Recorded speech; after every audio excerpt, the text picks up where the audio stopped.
The Caribbean Community is an organization of 15 states and 5 dependencies throughout the Caribbean. The organization was established in 1973. Its major activities involve coordinating economic policies and development planning, devising and instituting special projects for the less developed countries within its jurisdiction, operating as a regional single market for many of its members, and ending regional trade disputes. It was established by the English-speaking parts of the Caribbean and currently includes all the independent Anglophone island countries, plus Belize, Guyana, and Montserrat, as well as all other British Caribbean territories, and Bermuda as associate members.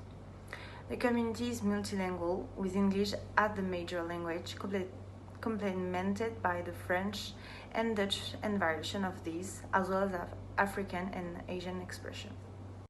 Originally, it was called the Caribbean Community and Common Market and was established by the Treaty of Chaguaramas in August 1973.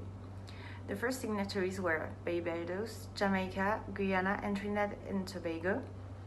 A revised Treaty of Chaguaramas established the Caribbean Community, including the CARICOM Single Market and Economy, in July 2005 at the 22nd meeting of the conference in Nassau in the Bahamas. The revision cleared the way to transform the idea of a common market, CARICOM, into the Caribbean Single Market and Economy. Since 2013, the CARICOM bloc has been tied to the EU via an economic partnership agreement signed in 2008, the CARIFORUM. The treaty grants all members of the EU and the CARIFORUM equal rights in terms of trade and investments. The Caribbean community works through a governance structure which includes organs, bodies, institutions, and other stakeholders. The organs are decision-making council of the community with responsibility for key policy areas as set out in the treaty. The principal organs are the Conference of Heads of Governments and the Community Council of Ministers. These principal organs are assisted by several other organs and bodies and the CARICOM Secretariat, which is the principal administrative organ. The other organs are the Council for Trade and Economic Development, Council for Foreign and Community Relations, for Human and Social Development, Finance and Planning, National Security and Law Enforcement. And some examples of the bodies are like the Legal Affairs Committee, the Budget Committee, the Committee of Central Bank Governance, and etc. and so on. The institutions form under the umbrella of the community or with its collaboration serve the community as specialist technical agencies. There are actually about 25 designated institutions of CARICOM. Governments of member states and associate members, working with various other stakeholders, are ultimately accountable to the people of the community for achieving the goals of regional integration. For instance, the CARICOM youth ambassadors, appointed by their respective member state, lead the leveraging of youth views and perspective for the regional development process. The Caribbean Forum of African, Caribbean, and Pacific States, the CARIFORUM then, which group the CARICOM member states and the Dominican Republic and Cuba, provides, among other things, a platform to manage and coordinate policy dialogue between its participating states and the EU, a key development partner. International development partners support a number of community programs and projects through technical cooperation and provision of human and all financial resources. Hello everyone, my name is Zhang Boyu and my matching number is 201504. I will continue to introduce CARICOM and find its advantages. And the first part, I want to introduce the strategic framework of CARICOM. The ultimate outcomes of CARICOM there are 4 outcomes. The first is a strong economic growth and reduction in poverty and in unemployment. The second is improved quality of life. The third is reduced environmental vulnerability. And the last is an integrated community with equity for all. And to achieve these outcomes, there are some integrated strategic priorities. Building resilience, stressing the CARICOM identity and the spirit of community, and the stressing community governance. And in the biggest part, the building resilience, there are four aspects. The first is economic resilience, stabilization and sustainable economic growth and development. The second is for social resilience, the equitable human and social development. The third is environmental resilience, and the last is technological resilience. And after that, let's see the integration of CARICOM. You can see here the figure shows the index of integration for CARICOM, for ECCU, and for EU. And compared to other well-integrated regions like ECCU and EU, the CARICOM lags.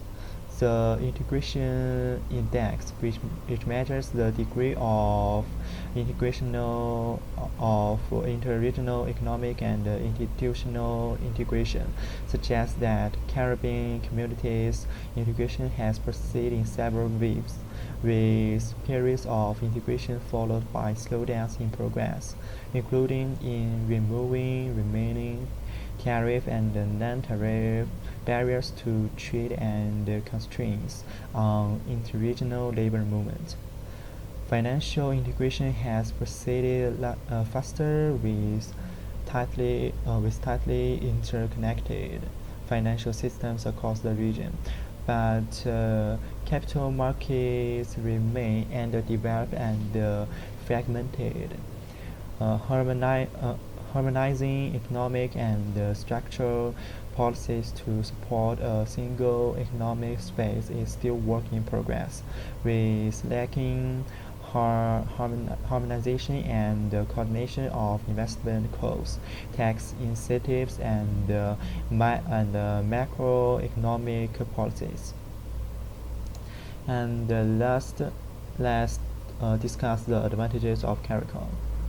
The first is for the economic part. The CARICOM improves market efficiency of the region. And you can see here the figure here, the fact shows that the economic growth achieved by reduction of economic barriers. And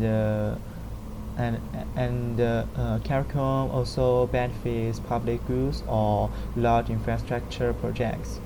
The carried infrastructure development requires facing the countries of the region necessitate a more comprehensive approach, in which not only the regulatory or financing aspects have to be improved, but also the manner in which infrastructure and the transport service that make use of it are conceived and planned. By strengthening the state's performance and increasing coordination, improving integration and cooperation among the region's economics, and improving coordination with the private sector by means of public-private partnerships. And the CARICOM also provide a platform to decide policy cooperatively and have an anchor to reform. It promotes decision-making based on mutual gain for participating countries, allowing them to move beyond any political or diplomatic differences that may exist between them in order to make progress in concrete matters. And last, CARICOM have a building block for global integration, and the global integration is a future trend, and the CARICOM build a block for that. And after that, I want to discuss the political advantages of CARICOM. First is The CARICOM enhance global competitiveness of the region and improve the global influence and better maintain the peace and security of the region. Because it allows the problems that countries share to be solved in a joint manner, such as physical bottlenecks, missing communication segments, trade obstacles, and so on, while at the same time simulating the creation or reorganization of productive chains, facilitating more competitive insertion of the world's major markets, favoring the harmonization of public policy and regulatory frameworks among countries and sectors, fostering the development of geographically isolated areas, bringing about the decentralized development and reducing trade and distribution costs. And as a whole, the CARICOM has the ability to protect its security, to maintain the peace from the war and from the territories.